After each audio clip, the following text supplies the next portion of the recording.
السلام علیکم ورحمۃ اللہ وبرکاتہ۔ نحمدہ ونصلی علی رسولہ الکریم، اما بعد فاعوذ باللہ من الشیطان الرجیم، بسم اللہ الرحمن الرحیم۔ رب اشرح لی صدری ویسر لی امری واحلل عقدۃ من لسانی یفقہوا قولی، رب زدنی علما، اللہم فقہنا فی الدین،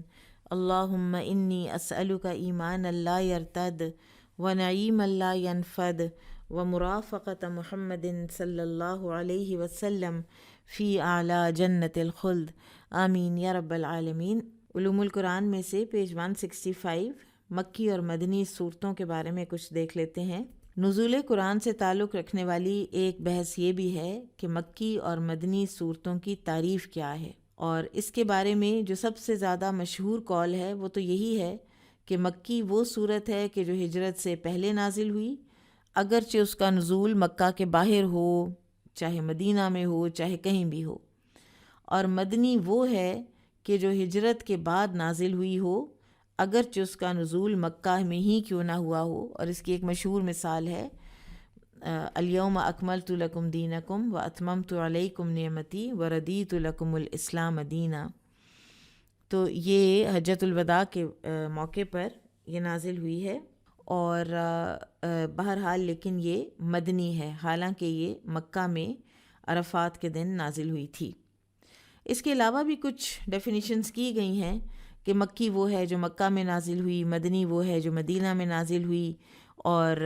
ایک کسی اور کا قول ہے کہ مکی وہ ہے کہ جس میں اہل مکہ سے خطاب کیا گیا ہو، مدنی وہ ہے جس سے اہل مدینہ سے خطاب کیا گیا ہو۔ لیکن بہرحال یہ جامع تعریفیں نہیں ہیں۔ سب سے جامع جو تعریف ہے وہ یہی ہے کہ مکی وہ ہے کہ جو ہجرت سے پہلے یعنی زمانی اعتبار سے، اور مدنی وہ ہے کہ جو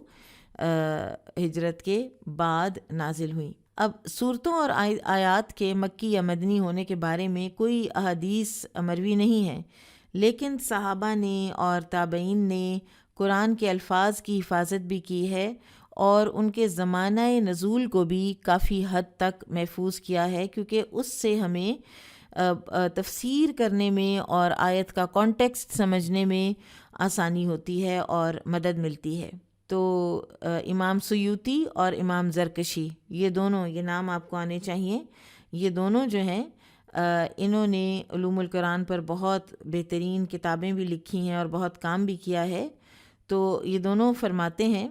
کہ مکی اور مدنی کی پہچان میں صحابہ اور تابعین کی یادداشت کی طرف رجوع کیا جائے گا۔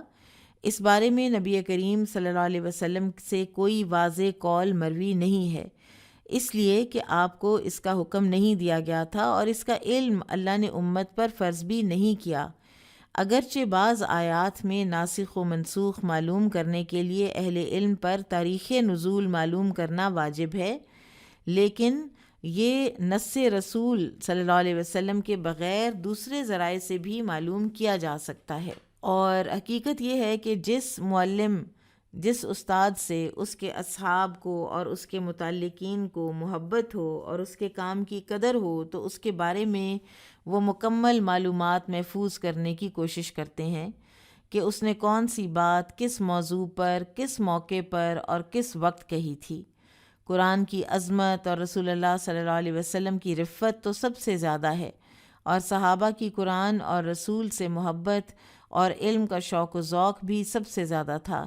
اس لیے انہوں نے نزول قرآن سے متعلق معلومات امت مسلمہ کی آئندہ نسلوں کے لیے محفوظ کر لی ہیں۔ مثال کے طور پر عبداللہ بن مسعود رضی اللہ عنہ فرمایا کرتے تھے، اور یہ بات وہ تحدیث نعمت کے لیے کہتے تھے، یعنی ایک نعمت کا اظہار کرنا جو ہے، جیسا کہ سورہ الضحیٰ میں آتا ہے کہ وَأَمَّا بِنِعْمَةِ رَبِّكَ فَحَدِّثْ، تو آپ کے اوپر جو آپ کے رب کی نعمت ہے اس کا ذکر کیا کریں۔ تو وہ فرماتے تھے اللہ کی قسم جس کے علاوہ دوسرا کوئی بھی عبادت کے لائق نہیں ہے، کہ نازل نہیں ہوئی اللہ کی کتاب میں سے کوئی صورت مگر مجھے معلوم ہے کہ وہ کہاں نازل ہوئی تھی، اور نازل نہیں ہوئی اللہ کی کتاب میں سے کوئی آیت مگر مجھے معلوم ہے کہ وہ کس کے بارے میں نازل ہوئی تھی، اور اگر مجھے ایسا شخص معلوم ہوتا جس کے پاس قرآن کا علم مجھ سے زیادہ ہوتا اور اس کے پاس اونٹ کی سواری مجھے پہنچا سکتی، یعنی وہ خشکی پر رہتا ہوتا، تو میں اس کے پاس پہنچنے کے لیے سوار ہو جاتا. یہ ابھی آپ نے حدیث پچھلے دنوں صحیح بخاری میں پڑھی ہے. یعنی میں جانتا ہوں کہ کہاں نازل ہوئی تھی، کہ الفاظ سے معلوم ہوتا ہے کہ ابن مسعود کے پاس رضی اللہ عنہ سورتوں کے مکی اور مدنی کے بارے میں معلومات موجود تھیں. اسی طرح کا قول علی رضی اللہ تعالیٰ عنہ کے ساتھ بھی منسوب ہے کہ وہ فرماتے تھے اللہ کی قسم نازل نہیں ہوئی کوئی آیت مگر جو بھی نازل ہوئی تو میں جانتا ہوں کہ وہ کس کے بارے میں نازل ہوئی، کہاں نازل ہوئی، اور یقیناً میرے رب نے مجھے سوچنے سمجھنے والا دل دیا اور پوچھنے والی زبان دی. یعنی میں سوال کر لیا کرتا تھا. اکرمہ سے ایک شخص نے قرآن کی ایک آیت کے بارے میں پوچھا تو انہوں نے کوہ صلا کی طرف اشارہ کرتے ہوئے فرمایا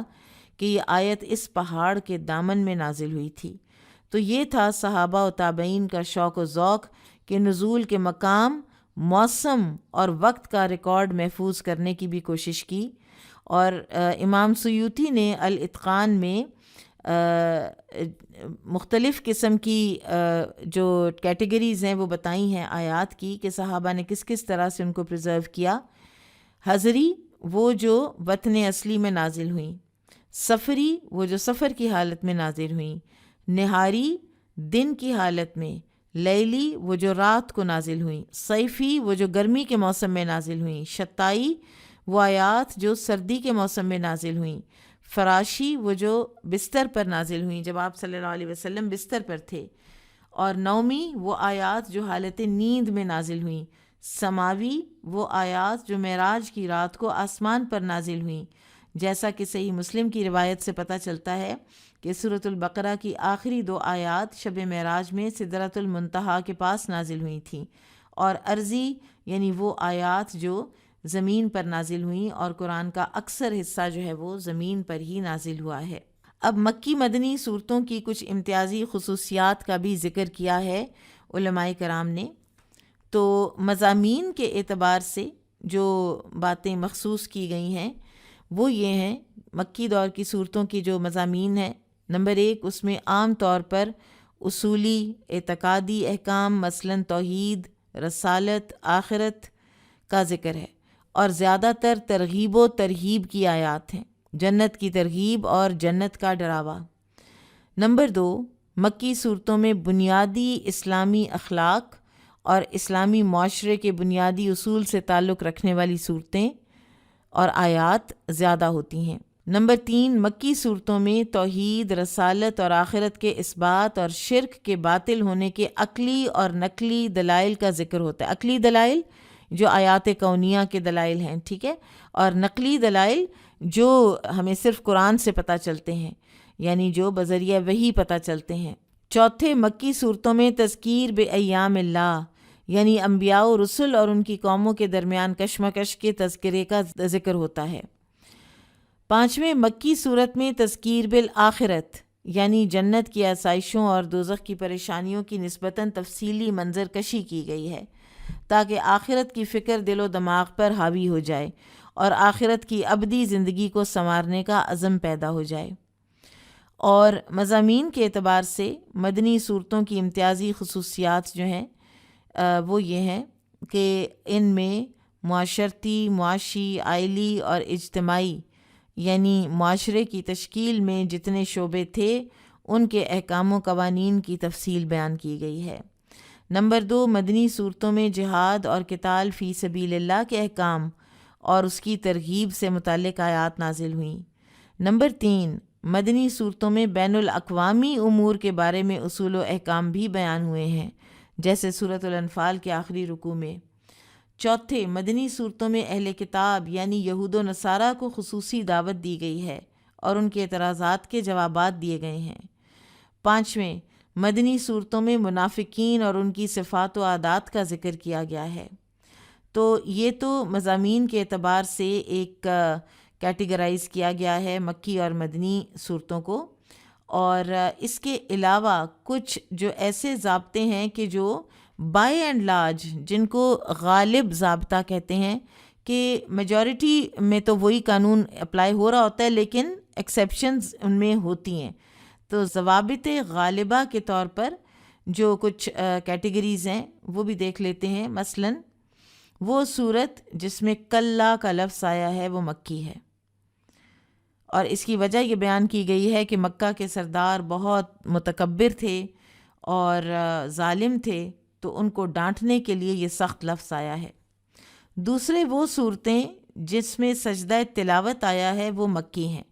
لیکن یہ ایکسیپشنز کے ساتھ ہے۔ سورہ حج اور سورہ رعد میں بھی سجدہ تلاوت ہے جبکہ وہ مدنی ہے۔ تیسرے جس صورت کے آغاز میں حروف مقطعات آئیں وہ مکی ہے، سوائے البقرہ، آل عمران اور رعد میں بہرحال اختلاف ہے، مکی اور مدنی ہونے میں رعد میں اختلاف ہے۔ نمبر 4، جو صورت مفصلات میں شامل ہے وہ مکی ہے، لیکن یہ بھی کوئی قاعدہ کلیہ نہیں ہے، اس میں بھی ایکسیپشن ہے۔ راجح قول کے مطابق مفصلات کا آغاز سورہ قاف سے ہوتا ہے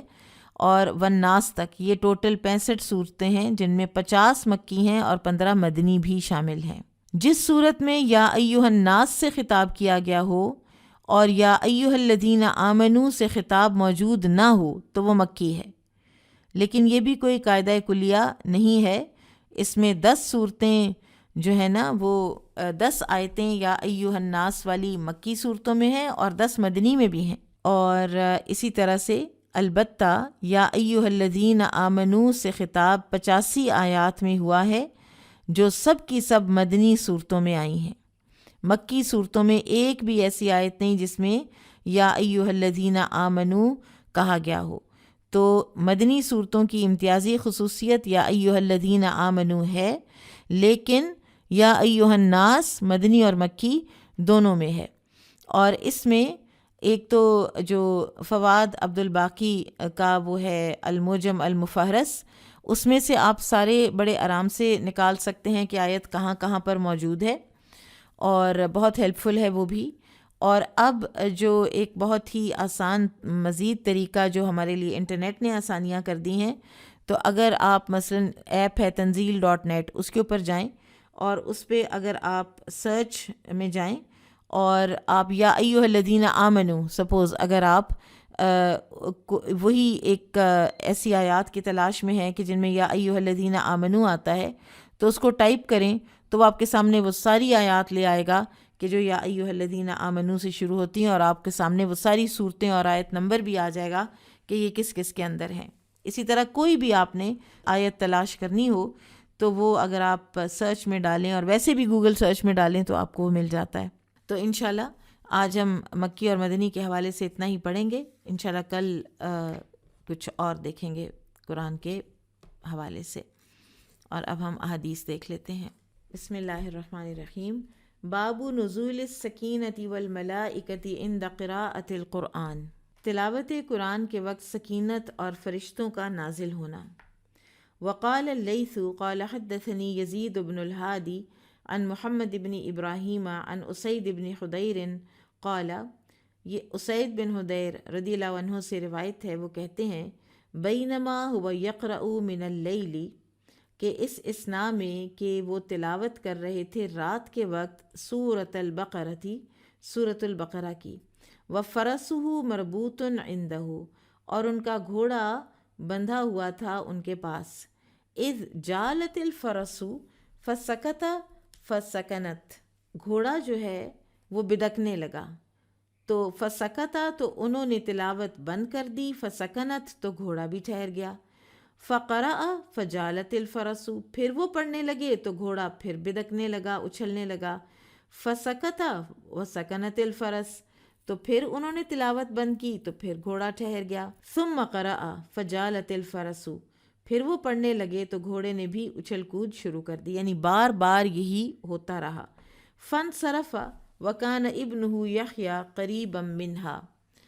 تو انہوں نے تلاوت بند کر دی کیونکہ ان کا بیٹا یحییٰ گھوڑے کے قریب ہی سویا ہوا تھا۔ فاشفق ان تصیبہ، تو وہ ڈرے کہ گھوڑا اس کو نہ کوئی روند ڈالے۔ فلما اجترہ رفع رأسہ الی السماء، پھر جب انہوں نے تلاوت بند کر دی تو انہوں نے اپنا سر آسمان کی طرف اٹھایا، الی السماء حتی ما یراہا، تو یہاں تک کہ ان کو وہاں کچھ نہ دکھائی دیا۔ فلما اصبح، پھر جب صبح ہوئی، حدثن نبی صلی اللہ علیہ وسلم، تو انہوں نے نبی صلی اللہ علیہ وسلم کو یہ بات سنائی، واقعہ سنایا. فقال لہ، تو آپ صلی اللہ علیہ وسلم نے ان سے کہا، اقرأ یا ابن حدیر، اقرأ یا ابن حدیر، اے ابن حدیر تم پڑھتے رہتے، اے ابن حدیر تم تلاوت بند نہ کرتے، تم پڑھتے رہتے. قالا، تو انہوں نے کہا، فاشفقت یا رسول اللہ، اے اللہ کے رسول مجھے ڈر لگ گیا تھا، ان تطأ یحییٰ وکان منہا قریبا، کہ وہ میرے بیٹے یحییٰ کو کچل دے گا کیونکہ وہ اس کے قریب ہی تھا. فرفعت رأسی فانصرفت الیہ، تو میں نے سر اٹھایا اور یحییٰ کی طرف گیا. فرفعت رأسی الی السماء، پھر میں نے اپنا سر آسمان کی طرف اٹھایا. فاذا مثل الظلة فیہا امثال المصابیح، تو کیا دیکھتا ہوں کہ چھتری جیسی کوئی چیز ہے جس میں بہت سے چراغ روشن ہیں. سبحان اللہ، کیا خوبصورت سائٹ ہوگی. فخرجت حتی لا اراہا، میں دوبارہ باہر آیا تو میں اسے نہ دیکھ سکا. قال وتدری ما ذاک، تو رسول اللہ صلی اللہ علیہ وسلم نے فرمایا تم جانتے ہو وہ کیا تھا؟ قال لا، انہوں نے کہا نہیں. قال، فرمایا، تلک الملائکۃ دنت لصوتک، وہ فرشتے تھے جو تمہاری آواز سننے کے لیے قریب آ رہے تھے. وَلَوْ قَرَأْتَ لَأَصْبَحَتْ يَنْظُرُ النَّاسُ إِلَيْهَا، اگر تم رات بھر پڑھتے رہتے تو صبح تک دوسرے لوگ بھی انہیں دیکھتے. لَا تَتَوَارَى مِنْهُمْ، اور وہ ان سے چھپ نہ سکتے. قال ابن الہادی وقال حدثني هذا الحديث عبد الله بن خباب عن ابی سعید الخدری عن اسید بن حدیر، یعنی اس کا ایک اور ترک بھی امام بخاری نے آپ کو بتایا ہے. اب اس حدیث سے معلوم ہوتا ہے کہ خوش آواز تلاوت کے باعث فرشتے آسمان سے نازل ہوتے ہیں، یا صحابی رسول اسید بن حدیر کے لیے نازل ہوئے تھے. اور بہرحال اس حدیث سے اسید بن حدیر رضی اللہ عنہ کی فضیلت معلوم ہوتی ہے. اور دوسرے اس حدیث سے نماز تہجد میں سورۃ البقرہ پڑھنے کی فضیلت کا بھی پتہ چلتا ہے. اس سے یہ بھی معلوم ہوا کہ بعض اوقات امور دنیا میں مصروف ہونے سے خیر کثیر سے محروم ہونا پڑتا ہے، اگرچہ وہ مصروفیت جائز ہی کیوں نہ ہو. وہ اپنے بیٹے کے لیے وہ بالکل جائز تھا بیٹے کو پروٹیکٹ کرنا، لیکن پھر وہ ایک خیر کثیر سے محروم ہو گئے. اور یہ بھی پتہ چلا کہ اہل ایمان فرشتوں کو اس دنیا میں دیکھ سکتے ہیں، اور ان کے لیے فرشتوں کا دیکھنا باعث رحمت ہے. قرآن جو ہے یہ اللہ تعالیٰ کا کلام ہے، اور اللہ تعالیٰ کی صفات میں سے ایک صفت ہے، اور اس کو دنیا میں جتنے بھی بشر ہیں ان کے تمام کلاموں پر فضیلت حاصل ہے. کوئی دنیا میں اور ایسا کلام نہیں ہے، ہمیں یہ پتہ چلتا ہے کہ دنیا میں کوئی ایسا کلام نہیں ہے کہ جس کو سننے کے لیے فرشتے اتریں. تو یہ اسید بن حدیر کی کرامات میں سے بھی ہے. اور اسی طرح یہ بھی پتہ چلتا ہے ایک اور چیز جو ضمنی طور پر یہاں پر بتائی گئی ہے، وہ یہ ہے کہ کیا یہ ضروری ہے کہ جب آپ قرآن کی قرأت کرنے بیٹھیں تو آپ قبلہ رخی ہو کر بیٹھیں؟ تو اس میں کوئی دلیل تو نہیں ہے قرآن و حدیث سے، لیکن فقہا رحمہم اللہ کہتے ہیں کہ یہ مستحب ہے کہ آپ قرآن پڑھنے بیٹھیں تو آپ قبلہ رخ ہو جائیں. واللہ عالم. مستحب ہوتا ہے کہ کرنے پر ثواب ہے، نہ کرنے پر گناہ نہیں ہے. بابو من قال لم یترک النبی صلی اللہ علیہ وسلم الا ما بین الدفتین، نبی صلی اللہ علیہ وسلم نے وہی قرآن چھوڑا ہے جو دو جلدوں کے درمیان ہے. اب یہ جو عنوان ہے امام بخاری اس کو یہاں لائے ہیں. جب حفاظ کے شہید ہونے سے ایک عمر رضی اللہ تعالیٰ عنہ کو اندیشہ ہوا اور انہوں نے قرآن کو جمع کروایا، ابو بکر رضی اللہ تعالیٰ عنہ کو بھی اس میں قائل کیا انہوں نے. تو لیکن جو ایک تو ہے نا کہ جو حسین رضی اللہ تعالیٰ عنہ کے شہادت کے بعد ایک پولیٹیکل موومنٹ کہہ لیں، اور ایک ریلیجس موومنٹ، اور ایک گلٹ سے جنم لی ہوئی موومنٹ کہ ہم نے حسین رضی اللہ عنہ کے ساتھ کیا کیا، وہ وجود میں آئی. لیکن اس کے کچھ عرصے کے بعد پھر یہ چیز جو ہے یہ بہت شدت اختیار کر گئی، اور جس میں سے پھر روافظ جو ہیں وہ وجود میں آئے. اور یہ وہ غالی لوگ ہیں ڈیویٹڈ اپنے عقائد میں، کہ انہوں نے یہ کہا کہ حفاظ کے شہید ہونے سے بہت سا قرآن بھی ضائع ہو گیا، اور مذکورہ قرآن پورا نہیں بلکہ صحابہ نے نعوذ باللہ اس میں سے کئی صورتوں کو نکال دیا تھا جو کہ علی رضی اللہ تعالی عنہ کے خلافت پر مشتمل تھیں، خلافت کا حکم تھا ان میں۔ اسی پر بیس کر کے وہ وراثت کی آیات کا بھی کہتے ہیں کہ یہ ہمارا قرآن نہیں ہے، ہمارے قرآن میں ہمارے لیے فرق احکامات ہیں، اور ہمارے ہاں تو لڑکیوں کو دے دی جاتی ہے پوری جو وراثت ہے۔ تو اس پر اس کے رد میں امام بخاری یہ حدیث لائے ہیں۔ قال حدثنا قتيبة بن سعيد قال حدثنا سفيان عن عبد العزيز بن رفيع قال دخلت أنا وشداد بن معقل على ابن عباس رضي الله عنهما فقال له شداد بن معقل أترك النبي صلى الله عليه وسلم من شيء؟ قال ما ترك إلا ما بين الدفتين. قال ودخلنا على محمد بن الحنفية فسألناه فقال ما ترك الا ما بین الدفتین۔ عبدالعزیز بن رفیع سے روایت ہے، وہ کہتے ہیں کہ میں اور شداد بن معقل ابن عباس رضی اللہ عنہما کے پاس گئے۔ ان سے شداد نے پوچھا کیا نبی صلی اللہ علیہ وسلم نے اس قرآن کے علاوہ کوئی اور قرآن بھی چھوڑا تھا؟ ابن عباس رضی اللہ عنہما نے فرمایا آپ صلی اللہ علیہ وسلم نے وہی کچھ چھوڑا جو آج 2 جلدوں کے درمیان محفوظ ہے۔ عبدالعزیز بن رفیع نے کہا کہ ہم محمد بن حنفیہ کے پاس گئے اور ان سے پوچھا تو انہوں نے بھی یہی کہا کہ آپ صلی اللہ علیہ وسلم نے وہی کچھ چھوڑا ہے جو آج 2 جلدوں میں محفوظ ہے۔ امام بخاری رحمہ اللہ کی یہاں پر جو ایک عقل مندی اور ذہانت ہے وہ یہ ہے کہ انہوں نے وہ حدیث دی ہے کہ جس میں ابن عباس اور محمد بن حنفیہ رضی اللہ عنہما کا ذکر ہے، اور یہ دونوں حضرات جو ہیں یہ حضرت علی رضی اللہ تعالیٰ عنہ کے ساتھ رہتے تھے، حضرت علی کے بہت سنسیئر تھے، ان کے تعلق والے تھے، خاص تعلق والے تھے، اور ابن عباس جو ہیں وہ حضرت علی رضی اللہ عنہ کے چچا کے بیٹے بھی تھے، اور محمد بن حنفیہ رحمہ اللہ یہ حضرت علی رضی اللہ عنہ کے بیٹے ہیں۔ فاطمہ رضی اللہ عنہ کے بعد حضرت علی نے شادیاں کی تھیں، تو محمد بن حنفیہ جو ہیں یہ پیدا ہوئے، اور ان کی ولدیت ان کی والدہ کے ساتھ ہی، والدہ کے انفیکٹ قبیلے کے ساتھ منسوب ہوتی ہے، اور اس میں علماء نے لکھا ہے کہ اس کی وجہ یہ ہے کہ یہ تاکہ ایک ذرا فرق رہے حسن بن علی اور حسین بن علی رضی اللہ عنہما میں ایک فرق رہے کہ جو کہ نبی صلی اللہ علیہ وسلم کے نواسے بھی تھے، تو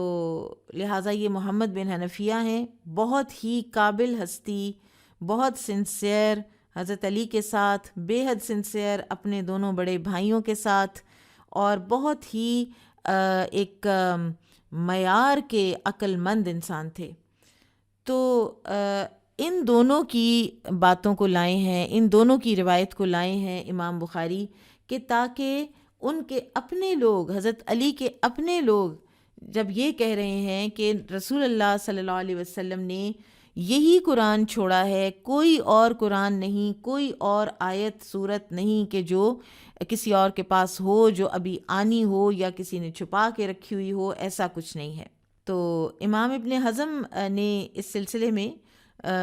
بڑی گراں قدر معلومات فراہم کی ہیں، جو مختصراً اس طرح سے ہیں کہ رسول اللہ صلی اللہ علیہ وسلم کا جب انتقال ہوا تو اسلام جزیرہ عرب میں پھیل چکا تھا، بحیرہ کلزم اور سواحل یمن سے گزر کر خلیج فارس اور فرات کے کناروں تک اسلام کی روشنی پہنچ چکی تھی۔ پھر ابو بکر رضی اللہ عنہ کی خلافت راشدہ 2.5 برس رہی، اور ان کی خلافت میں فارس اور روم کے کچھ علاقے اور یمامہ کا پورا علاقہ اسلامی سلطنت میں شامل ہوا۔ ابو بکر رضی اللہ عنہ کا جب انتقال ہوا تو صورتحال بالکل صحیح ڈگر پر تھی۔ آپ کی وفات کے بعد عمر رضی اللہ تعالیٰ عنہ خلیفہ بنے، فارس پورا فتح ہو گیا، یعنی ایران، شام، الجزائر، مصر، افریقہ کے بعض علاقے اسلامی حکومت میں شامل ہوئے، مساجد تعمیر ہوئیں، قرآن مجید پڑھا جانے لگا، اور تمام علاقوں میں قرآن مجید کے نسخے تیار کیے گئے۔ پھر عثمان رضی اللہ عنہ کے دور حکومت میں مزید فتوحات کا دائرہ وسیع ہوا اور قرآن کریم کی اشاعت مفتوحہ علاقوں میں وسیع پیمانے پر ہوئی، قرآن مجید کے شائع شدہ نسخوں کا اس وقت شمار ناممکن ہوگا، اور اس وقت تک قرآن مجید اسپین، بربر، سوڈان، کابل، خراسان، ترک اور ہندوستان تک پھیل چکا تھا، اور یہاں جو رافضیوں کی تحریک ہے اس کا سقم، اس کی کمزوری پتہ چلتی ہے کہ وہ قرآن مجید کی جمع و تالیف میں عثمان رضی اللہ عنہ کو الزام دیتے ہیں۔ تو بہرحال قرآن حکیم میں کسی قسم کا کوئی چینج جو ہے وہ نہیں ہے، اور اگر کوئی چینج ہوتی تو کیا حضرت علی رضی اللہ تعالیٰ عنہ جو 5 سال 9 مہینے تک ایک با اختیار خلیفہ رہے اور ان کے بعد حسن رضی اللہ عنہ آئے تو انہوں نے قرآن کریم بدلنے کا حکم نہیں دیا، اور نہ ہی اپنی حکومت میں قرآن کریم کا کوئی دوسرا نسخہ شائع کرا لیا، تو یہ کیسے یقین کر لیا جائے کہ علی رضی اللہ عنہ کے وقت پوری اسلامی سلطنت میں غلط قرآن پڑھا جاتا رہا اور حضرت علی نے اسے آسانی سے گوارا کر لیا؟ اور ابن عباس اور محمد بن حنفیہ کا بیان جو امام بخاری نے پیش کیا ہے، وہ اگر اس اوپر والی ساری وضاحت کے ساتھ ملا کر پڑھا جائے تو اس سارے لٹریچر کی حقیقت کا پتہ چلتا ہے کہ جس کی بنیاد دراصل قرآن حکیم کو ثابت کرنا ہے کہ اس میں چینجز آ چکی ہیں، یہ مکمل نہیں ہے، جبکہ اللہ سبحانہ وتعالیٰ نے خود قرآن میں فرمایا ہے کہ ہم ہی نے اس قرآن کو، اس ذکر کو نازل کیا اور ہم ہی اس کے حفاظت کرنے والے ہیں۔ امام شافعی رحمہ اللہ فرماتے ہیں کہ جس نے یہ گمان کیا کہ قرآن میں سے ایک حرف بھی نکل گیا ہے تو وہ کفر کرتا ہے، فقد کفرا، اس نے کفر کیا، اس لیے کہ وہ پھر جھٹلاتا ہے اللہ تعالیٰ کے اس قول کو، انا نحن نزلنا الذکر وانا لہ لحافظون۔ اور ایک اور روایت میں آتا ہے کہ ابی جحیفہ نے علی بن ابی طالب رضی اللہ عنہ سے پوچھا تھا کہ رسول اللہ صلی اللہ علیہ وسلم نے آپ کو الگ سے کچھ بتایا تھا یا کوئی عہد لیا تھا آپ سے؟ قالا، تو حضرت علی نے فرمایا تھا کہ کوئی الگ سے چیز مجھے نہیں بتائی گئی، میرے پاس صرف قرآن ہے اور یا جو اس صحیفے میں ہے۔ تو وہ کہتے ہیں ابو جحیفہ کہ میں نے کہا کہ اس صحیفے میں کیا ہے؟ تو حضرت علی نے بتایا کہ اس میں دیت کے اور غلاموں کی آزادی کے اور قیدیوں کی آزادی کے اور احکامات ہیں، اور یہ مجھے بتایا گیا ہے کہ کسی مسلمان کو کسی کافر کے بدلے میں قتل نہیں کیا جائے گا، اور یہ تو ویسے ہی قرآن کی آیات نہیں ہیں، یہ حدیث ہے، یعنی یہ کچھ ایسے احکامات تھے جو حضرت علی کے پاس تھے، ادروائز قرآن ان کے پاس وہی تھا جو کہ قرآن ہے جو اللہ کے رسول صلی اللہ علیہ وسلم چھوڑ گئے تھے، اور اس میں کوئی کمی بیشی نہیں ہے۔ باب فضل القرآن علی سائر الکلام، ہر قسم کے کلام پر قرآن کریم کی فضیلت کا بیان۔ اب یہ عنوان ایک حدیث کا حصہ ہے کہ حدیث اس طرح سے ہے کہ اللہ تعالیٰ کے کلام کی فضیلت دوسرے ہر کلام کے اوپر اس طرح ہے جیسے خود اللہ تعالیٰ کی برتری اس کی مخلوق پر ہے۔ بہرحال یہ جامع الترمذی کی فضائل القرآن میں حدیث آئی ہے، اور سند کے لحاظ سے یہ اتنی مضبوط نہیں ہے، لیکن اس کے معنی درست ہیں، تو اس لیے امام بخاری اس کو اپنی احادیث میں تو نہیں لائے، لیکن عنوان اس کا رکھا ہے۔ اور عربوں کا ایک محاورہ بھی ہے کہ بادشاہوں کا کلام بھی کلاموں کا بادشاہ ہوتا ہے، کلام الملوک ملوک الکلام۔ قال حدثنا هدبة بن خالد ابو خالد قال حدثنا همام قال حدثنا قتادة قال حدثنا انس بن مالك عن ابی موسیٰ الاشعری عن النبی صلی اللہ علیہ وسلم قال، ابو موسیٰ اشعری رضی اللہ عنہ سے روایت ہے، وہ نبی صلی اللہ علیہ وسلم سے بیان کرتے ہیں کہ آپ صلی اللہ علیہ وسلم نے فرمایا، مثل الذی یقرأ القرآن، مثال اس شخص کی کہ جو قرآن پڑھتا ہے، کل اترجتی، سنگترے جیسی ہے، طعمها طیب، جس کا مزہ لذیذ ہے، وریحها طیب، اور خوشبو بھی بہترین ہے، والذی لا یقرأ القرآن، اور جو مومن قرآن نہیں پڑھتا، کالتمرتی، اس کی مثال کھجور جیسی ہے، طعمها طیب، تو مزہ تو اس کا اچھا ہے، ولا ریح فیہا، لیکن اس میں خوشبو نہیں ہے،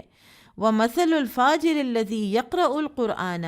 اور فاجر کی مثال جو قرآن پڑھتا ہے، کَمَثَلِ الرَّيْحَانَ، اس کی مثال گل ریحان جیسی ہے، رِيحُهَا طیب، خوشبو تو اس کی اچھی ہے، وَطَعْمُهَا مُرٌّ، لیکن مزہ اس کا کڑوا ہے۔ وَمَثَلُ الْفَاجِرِ، اور مثال فاجر کی، الَّذِي لَا يَقْرَأُ الْقُرْآنَ، جو قرآن پڑھتا نہیں، کَمَثَلِ الْخَنْزَلَةِ، وہ تو ایسے ہے جیسے اندرائن، طعمها مر ولا ریح لها، اس کا تو ذائقہ بھی کڑوا ہے اور اس میں خوشبو بھی نہیں ہے۔ اور اس حدیث میں قرآن کی فضیلت بیان ہوئی ہے، کیونکہ قرآن پڑھنے کے باعث قاری کو فضیلت حاصل ہوتی ہے، اور اس میں ایک مومن جو قرآن پڑھتا بھی ہے تو اس کے اس سنگترے سے تشبیہ دی گئی ہے، کیونکہ یہ دیکھنے میں بھی خوشنما ہوتا ہے، کھانے میں بھی خوش ذائقہ ہوتا ہے، معدے کو بھی قوی کرتا ہے، صاف رکھتا ہے، قوت ہضم کو تیز کرتا ہے، اس کا چھلکا کپڑوں میں رکھنے سے جراثیم دور ہوتے ہیں، پھر یہ دوا کے کام بھی آتا ہے۔ اور انہی خصوصیات کی بنا پر مناسب یہی تھا کہ مومن کو اس طرح کے فریش اور فائدہ مند فروٹ کے ساتھ تشبیہ دی جائے۔ ایک اور روایت میں آتا ہے کہ یہ مثال اس مومن کی ہے کہ جو قرآن کریم پڑھتا ہے اور اس کے مطابق عمل بھی کرتا ہے۔ یہ صحیح بخاری ہی کی آگے آئے گی انشاءاللہ۔ تو اس سے شریعت کی مراد واضح ہوتی ہے کہ جو فضیلت ہے وہ صرف تلاوت سے نہیں، بلکہ تلاوت کے ساتھ ساتھ جو کچھ پڑھا ہے اس پر عمل بھی کرنے سے ملتی ہے۔ اب ایسا مومن، اس کا ذائقہ اپنا بھی اچھا ہے، یعنی اس کی پرسنالٹی خود بھی اچھی ہے اور اس میں خوشبو بھی ہے۔ خوشبو جو ہے نا وہ پھیلتی ہے، تو لہٰذا اس کا مطلب ہے کہ یعنی یہ مطلب ہو سکتا ہے، یہ کیا گیا ہے کہ ایک مومن جو قرآن پڑھتا بھی ہے اور اس پر عمل پیرا بھی ہوتا ہے تو وہ دوسروں پر بھی اثر انداز ہوتا ہے اور دوسرے بھی اس سے نفع اٹھاتے ہیں، بالکل ایسے جیسے خوشبو پھیلتی ہے، پرفیوم ایک بندے نے لگایا ہوتا ہے لیکن وہ خوشبو کئی لوگوں کو رہی ہوتی ہے، ٹھیک ہے۔ تو اس لیے وہ مومن جو قرآن پڑھتا ہے اور اس پر عمل بھی کرتا ہے تو وہی فائدہ مند مومن ہے۔ اور امام بخاری اس حدیث کو غالباً اسی ایک جملے کی وجہ سے یہاں پر لائے ہیں، مثل الذی یقرأ القرآن کالعترجہ۔ اور باقی جو لوگ ہیں جو قرآن مومن تو ہے، یعنی عمل اچھے کرتا ہے لیکن قرآن نہیں پڑھتا، قرآن سے شغف نہیں رکھتا، تو پرسنالٹی تو اس کی اچھی ہے لیکن اس کا نفع کوئی بہت زیادہ لوگوں پر پھر نہیں پہنچتا، وہ لوگوں کو نفع نہیں اتنا پہنچاتا۔ اور اسی طرح سے ایک فاجر بھی اگر قرآن پڑھ لے گا، گنہگار بھی اگر قرآن پڑھ لے گا تو اس میں سے بھی کوئی خوشبو کچھ نہ کچھ تو پھوٹے گی، دوسرے لوگ تو دیکھیں گے اس کے قرآن پڑھنے کو، لیکن اس کا اپنا ذائقہ جو ہے وہ کڑوا ہی رہے گا، اس کی پرسنالٹی کڑوی ہی رہے گی۔ اور ایک پھر فاجر وہ ہے کہ جو نہ قرآن پڑھتا ہے اور گنہگار بھی ہے، تو اس کے تو دونوں چیزیں ہی جو ہے نا وہ نیگیٹو ہیں۔ طعمها مر ولا ریح لها واللہ اعلم۔ قال حدثنا مسدد عن يحيى عن سفيان قال حدثني عبد الله بن دينار قال سمعت ابن عمر رضي الله عنهما عن النبي صلى الله عليه وسلم قال انما اجلكم في اجل من خلا من الامم كما بين صلاة العصر ومغرب الشمس ومثلكم ومثل اليهود والنصارى كمثل رجل استعمل عمالا فقال من يعمل لي إلى نصف النهار على قيراط فعملت اليهود فقال من يعمل لي من نصف النهار إلى العصر فعملت النصارى ثم أنتم تعملون من العصر إلى المغرب قيراطين قالوا نحن أكثر عملا وأقل عطاء قال هل ظلمتكم من حقكم قالوا لا قال فذاك فضلي أوتيه من شئت۔ ابن عمر رضی اللہ عنہما سے روایت ہے، وہ نبی صلی اللہ علیہ وسلم سے بیان کرتے ہیں کہ آپ نے فرمایا، مسلمانوں، گزشتہ امتوں کی عمر کے مقابلے میں تمہاری عمر ایسے ہے جیسے عصر سے غروب آفتاب تک کا وقت ہوتا ہے۔ تمہاری اور یہود و نصارہ کی مثال ایسی ہے کہ کسی شخص نے کچھ مزدور کام پر لگائے اور ان سے کہا، ایک کی رات مزدوری پر میرا کام صبح سے دوپہر تک کون کرے گا؟ تو یہ کام یہودیوں نے کیا۔ پھر اس نے کہا وہ کون ہے جو دوپہر سے عصر تک ایک کی رات مزدوری پر میرا کام کرے؟ تو یہ کام نصارہ نے کیا۔ پھر تم نے عصر سے مغرب تک 2 کی رات مزدوری پر کام کیا۔ یہود و نصارہ نے کہا ہم نے کام زیادہ کیا ہے لیکن اجرت کم ملی ہے۔ تو اللہ تعالیٰ نے فرمایا کیا میں نے تمہارا کچھ حق مارا ہے؟ انہوں نے کہا نہیں۔ اللہ نے فرمایا یہ میرا فضل ہے، جسے چاہوں عطا کرتا ہوں۔ تو اس میں امت مسلمہ کی فضیلت بیان کی گئی ہے کہ جس پر اللہ تعالیٰ نے رحم فرمایا ہے، اور یہ فضیلت قرآن کریم پڑھنے اور اس پر عمل پیرا ہونے کی وجہ سے ہے۔ حدیث یہاں پر اس لیے آئی ہے۔ تو جب قرآن کی وجہ سے دوسروں پر برتری حاصل ہے تو اس میں قرآن کی بھی ظاہر ہے فضیلت ہے۔ اس سے بڑھ کر اور کوئی فضیلت ہو نہیں سکتی قرآن سے بڑھ کر۔ اور یہ بھی معلوم ہوا اس حدیث سے کہ گزشتہ امتوں کی عمریں بہت طویل تھیں اور ان کے مقابلے میں امت مسلمہ کی عمر بہت کم ہے۔ گویا طلوع آفتاب سے عصر تک گزشتہ امتوں کی عمر ہے، اور عصر سے مغرب تک کا وقت اس امت کی عمر ہے جو گزشتہ وقت کی 1/4 ہے۔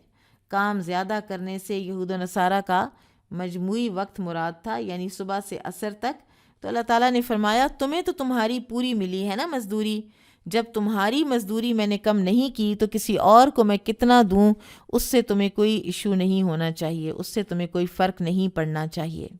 باب الوصاتی بکتاب اللہ عز وجل، اللہ عز وجل کی کتاب پر عمل کرنے کی وصیت کا بیان۔ اس سے مراد اللہ تعالیٰ کی کتاب کا اکرام و احترام کرنا ہے، اسے بے حرمتی سے محفوظ رکھنا ہے، اس کے اوامر و نواہی پر عمل کرنا اور اس کی تعلیم و تلاوت کو جاری رکھنا ہے۔ قال حدثنا محمد بن یوسف قال حدثنا مالک بن مغول قال حدثنا طلحة قال سألت عبد الله بن ابی اوفا اوصى النبی صلی اللہ علیہ وسلم، طلحہ بن مصرف سے روایت ہے، انہوں نے کہا کہ میں نے عبداللہ بن ابی اوفا رضی اللہ عنہ سے سوال کیا کہ آیا نبی صلی اللہ علیہ وسلم نے کوئی وصیت کی تھی؟ تو فقال لا، تو انہوں نے فرمایا کہ نہیں۔ فقلت، تو میں نے کہا کیف کتب علی الناس الوصیۃ، تو پھر لوگوں پر وصیت کرنا کیوں فرض کیا گیا؟ یعنی قرآن میں کتب علیکم الوصیۃ امروا بها ولم یوصی، لوگوں کو تو وصیت کرنے کا حکم دیا گیا اور خود آپ صلی اللہ علیہ وسلم نے وصیت نہیں فرمائی۔ قال، تو انہوں نے بتایا صحابی رسول نے، اوصی بکتاب اللہ، آپ صلی اللہ علیہ وسلم نے کتاب اللہ پر عمل کرنے کی وصیت فرمائی تھی۔ اب یہ سوال ایسا ہے کہ جس پر یہ بھی ہو سکتا تھا کہ تھوڑا غصہ بھی آئے کہ یہ آپ کیسے کہہ رہے ہیں کہ رسول اللہ صلی اللہ علیہ وسلم نے ایک حکم دیا اور اس پر عمل نہیں کیا، آپ کا تو سوال ہی غلط ہے۔ لیکن آپ صحابی رسول کا 3 لفظوں کا جواب سنیں، اور کیا زبردست ان کا جواب ہے، اور وہ ٹرین ہوئے تھے نبی صلی اللہ علیہ وسلم کے، ان کی یعنی معلم اعظم رسول اللہ صلی اللہ علیہ وسلم کے وہ شاگرد تھے یہ سب صحابہ کرام۔ تو ان میں بھی کم بات کر کے اور بڑی بات کہہ جانے کا جو ایک ملکہ ہے، یہ صحابہ کرام میں بھی ہمیں ملتا ہے۔ آپ اقوال دیکھیں حضرت علی کے، حضرت عمر کے، حضرت ابوبکر کے، عثمان رضی اللہ عنہ کے، اور بہت سے دیگر صحابہ کے، کو بہت لمبی لمبی تقریریں یہ بھی نہیں کرتے تھے، یہ بھی چھوٹی بات لیکن ٹھوس بات کیا کرتے تھے۔ تو اس میں ایک تو یہ بات ہے کہ وصیت جو مال کی وصیت ہے اس کی نہیں کی نبی صلی اللہ علیہ وسلم نے، اس لیے کہ درہم و دینار تو آپ صلی اللہ علیہ وسلم نے چھوڑے ہی نہیں، اور آپ کا ورثہ تھا علم، اور اسی کے بارے میں پھر آپ نے وصیت کی۔ آپ نے فرمایا تھا کہ میں تم میں 2 چیزیں چھوڑے جا رہا ہوں، جب تک تم ان دونوں پر کار بند رہو گے دنیا کی کوئی طاقت تمہیں گمراہ نہیں کر سکے گی۔ ان میں سے ایک اللہ کی کتاب اور دوسری اس کے نبی صلی اللہ علیہ وسلم کی سنت ہے۔ یہ موطا امام مالک کی حدیث ہے۔ اب اوصی بکتاب اللہ، کتاب اللہ پر جو وصیت ہے وہ کیا وصیت ہے، اس میں ہمیں کتاب اللہ کے ساتھ کیا کیا کرنا ہے۔ نمبر 1، اس کے حوالے سے اس کی حفاظت کا انتظام، اور حفاظت 2 طرح کی ہے، سینوں میں حفظ ہو جائے اور سطروں میں بھی محفوظ ہو جائے، اور مسلمانوں نے الحمدللہ کہ یہ دونوں کام کیے ہیں نبی صلی اللہ علیہ وسلم کی وصیت کے عین مطابق۔ بحفظ القرآن فی صدورہم و مستورہم، سطروں میں بھی ہے اور سینوں میں بھی ہے۔ نمبر 2، اس پر تدبر کی حرص رکھنا، اس کے فہم کو، اس کے معنی کے فہم کو سمجھنے کے لیے کوشش کرنا، اس لیے کہ اللہ سبحانہ وتعالیٰ نے خود فرمایا کتاب انزلناہ الیک مبارک لیدبروا آیاتہ، سورہ صاد آیا 29، کہ یہ کتاب ہم نے نازل کیا ہے اس کو آپ کی طرف، یہ بابرکت ہے تاکہ لوگ تدبر کریں اس کی آیات میں، اس لیے کہ جب تک تدبر نہیں ہوگا حقیقی طور پر آپ اس کتاب میں عمل بھی نہیں کر سکتے، اور اگر آپ اس میں تدبر کریں تو آپ کو ایسا ایسا خزانہ اس کے اندر سے ملے گا اپنی شخصیت کو چینلائز کرنے کا، اپنے آپ کو فار دا بیٹر چینج کرنے کا، کہ دنیا کی کوئی اور نصیحت، کوئی اور کتاب، کوئی اور تزکیے کی ورک شاپ، کوئی آپ کو یہ گر نہیں سکھا سکتی جو قرآن سکھاتا ہے۔ تیسری چیز، اس میں دی ہوئی تمام خبروں کی تصدیق کرنا، یہ بھی اس کا حق ہے ہم پر۔ چوتھی چیز، اس پر عمل کرنا، کیونکہ اس کو چھوڑنے والے کے بارے میں بڑی وعید ہے۔ وقال الرسول یا رب ان قوم اتخذوا هذا القرآن مہجورا، الفرقان 30، کہ رسول کہیں گے کہ اے میرے رب، میری اس قوم نے اس قرآن کو چھوڑ رکھا تھا۔ مہجورا امپریکٹیکل سمجھ کے چھوڑ دینا، استہزائیہ طریقے سے چھوڑ دینا، حقیر سمجھ کے چھوڑ دینا۔ پانچویں چیز، اس کا دفاع، کوئی تحریف کرنے کے لیے اٹھے، کوئی مفسرین ایسے اٹھائیں کہ جو اپنی آراء اور اپنی خواہشات نفس سے قرآن کی آیات کو اور معنی پہنائیں، تو اس کا دفاع کرنے کے لیے اٹھ کھڑے ہونا۔ چھٹی، اس کا اکرام اور اس کی تعظیم کرنا۔ اس کے اکرام اور اس کی تعظیم میں کیا کیا شامل ہے؟ نمبر 1، اس کو کسی ایسی جگہ پہ نہ رکھا جائے کہ جہاں اہانت ہوتی ہو، جہاں پر ذرا تھوڑا اس کی یعنی توہین ہوتی ہو کتاب کی۔ پھر اسی طرح سے اگر آپ نے اس کے کچھ اوراق کو تلف کرنا ہے، شہید کرنا ہے، تو پھر ان کو بھی تعظیم کے ساتھ اور درست طریقے کے ساتھ، ادب اور تمیز کے ساتھ۔ یہ ہم پیچھے پڑھ آئے ہیں کہ بہترین طریقہ پھر وہی ہے کہ جو عثمان رضی اللہ عنہ نے اختیار کیا تھا، اوراق کو جلانے والا۔ لیکن ادروائز اگر ایک بالکل ٹھیک اور اپنی حالت میں درست قرآن پاک آپ کے پاس موجود ہے، تو اس کے صفحے کو پھاڑنا،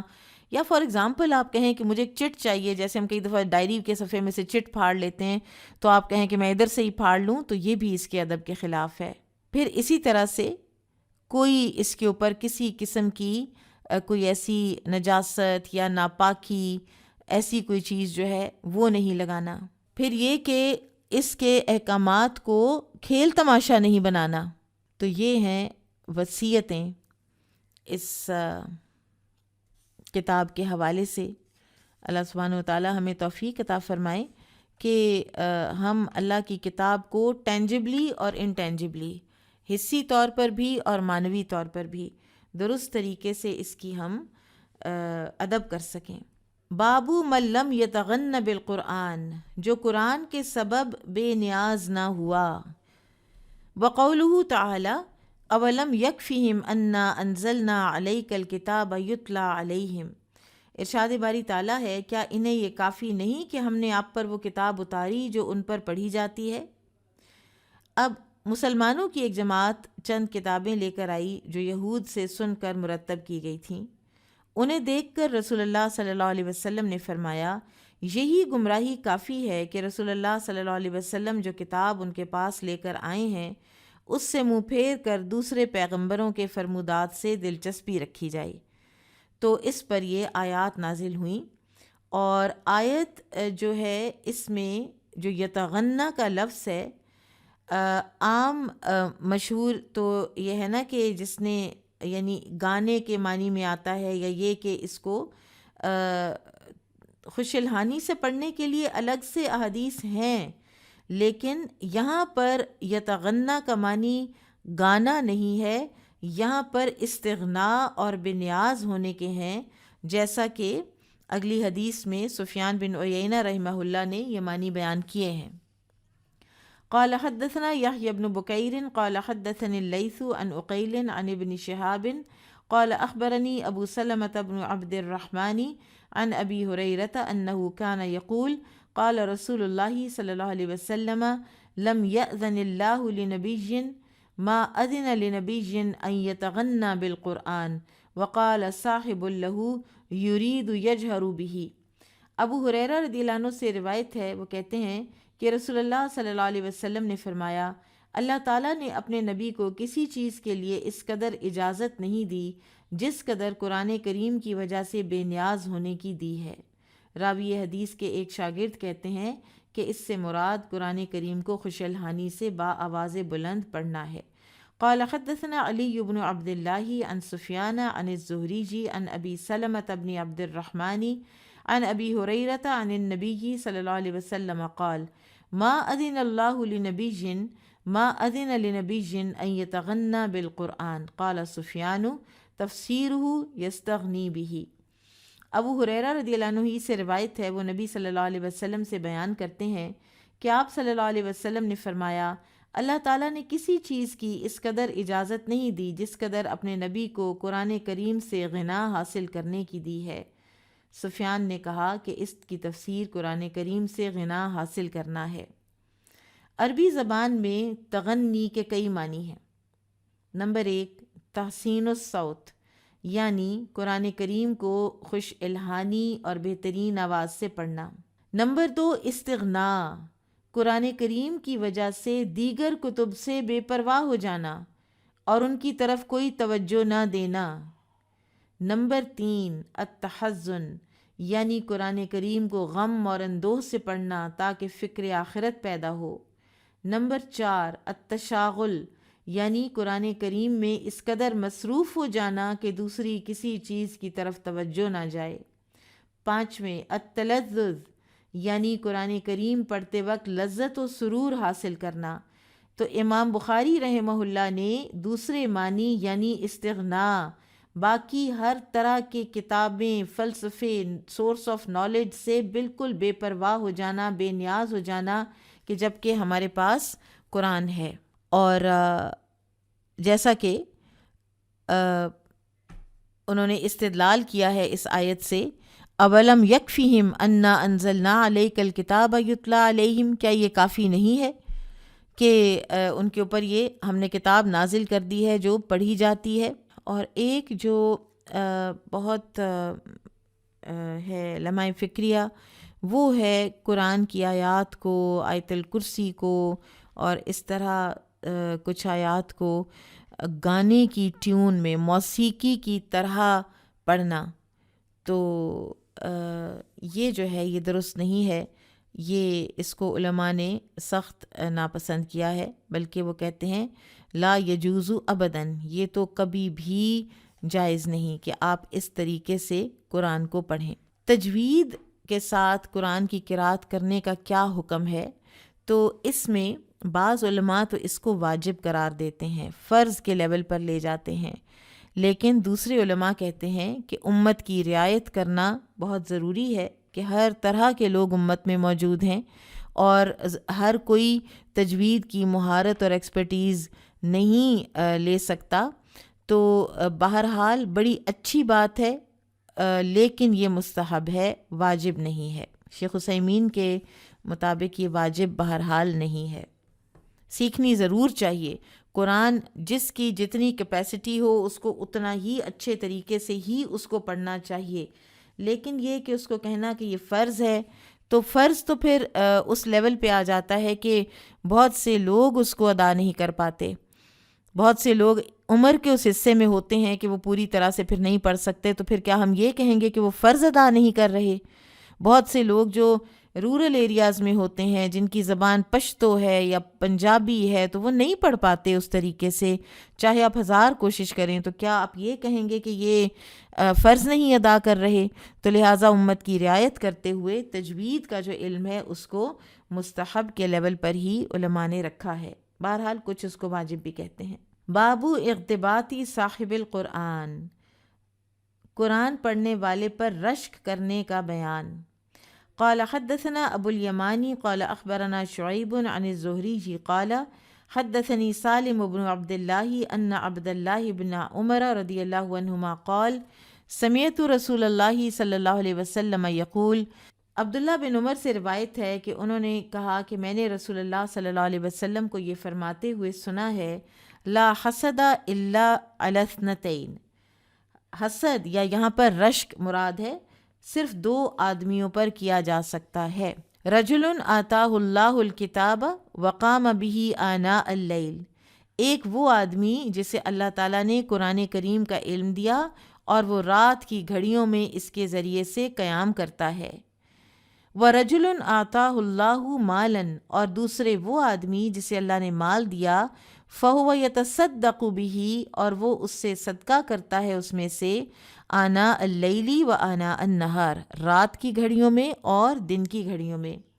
قال حدثنا علی بن ابراہیم قال حدثنا روح قال حدثنا شعبة عن سلیمان قال سمعت ذکوان عن ابی ہریرہ رضی اللہ عنہ ان رسول اللہ صلی اللہ علیہ وسلم قال لا حسد الا فی اثنتین، ابو ہریرہ رضی اللہ عنہ سے روایت ہے کہ رسول اللہ صلی اللہ علیہ وسلم نے فرمایا، حسد یعنی رشک تو صرف 2 آدمیوں پر کیا جا سکتا ہے، یعنی 2 کے علاوہ کسی پر کرنے کی کوئی ضرورت ہی نہیں، ایسی کوئی نعمت کسی کے پاس ہے ہی نہیں کہ جس پہ رشک کیا جائے سوائے ان 2 نعمتوں کے۔ رجل علمہ اللہ القرآن، ایک وہ آدمی جسے اللہ نے قرآن سکھایا، فہو یتلوہ آناء اللیل و آناء النہار، تو وہ اس کی تلاوت کرتا ہے رات اور دن کی گھڑیوں میں۔ فسمعہ جار لہ فقال لیتنی اوتیت مثل ما اوتی فلان فعملت مثل ما یعمل، حتیٰ کہ یعنی وہ اتنا قابل رشک ہو جاتا ہے حتیٰ کہ اس کا پڑوسی کہتا ہے کاش مجھے بھی وہ دیا جاتا جو فلاں کو ملا ہے تو میں بھی اسی طرح کا عمل کرتا۔ ورجل آتاہ اللہ مالا، اور دوسرے وہ آدمی جسے اللہ نے مال دیا، فہو یہلکہ فی الحق، تو وہ اس کو حق کے راستے میں، حق کی بالادستی میں خرچ کرتا ہے، ہلاک کرتا ہے اس مال کو، یعنی بہت خرچ کرتا ہے۔ فقال رجل، تو دوسرا شخص دیکھ کے یعنی رشک کرنے والا دیکھ کے کہتا ہے، لیتنی اوتیت مثل ما اوتی فلان فعملت مثل ما یعمل، کہ کاش مجھے بھی مال دیا جاتا جیسے فلاں کو دیا گیا تو میں بھی اس کی طرح عمل کرتا۔ ان احادیث میں حسد کا لفظ جو ہے وہ رشک کے معنی میں استعمال ہوا ہے، کیونکہ حسد میں تو یہ ہے کہ دوسرے آدمی کے زوال نعمت کی خواہش ہوتی ہے، لیکن رشک میں زوال نعمت کی نہیں ہوتی۔ اور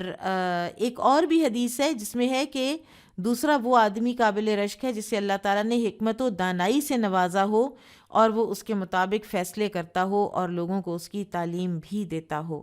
یہ بھی صحیح بخاری کتاب العلم میں یہ حدیث آئی ہے۔ تو بہرحال قابل رشک ہونے کے لیے یہ چیزیں جو ہیں یہ ہونی چاہیے، نہ کہ انسان کے محلات اور اس کے مال اور اس کی گاڑیاں اور اس کے کپڑے اور اس کی اولادیں اور ان کی جو کریئرز ہیں، یہ سب چیزیں جو ہیں یہ فانی ہیں، اور یہ ضروری بھی نہیں کہ یہی چیزیں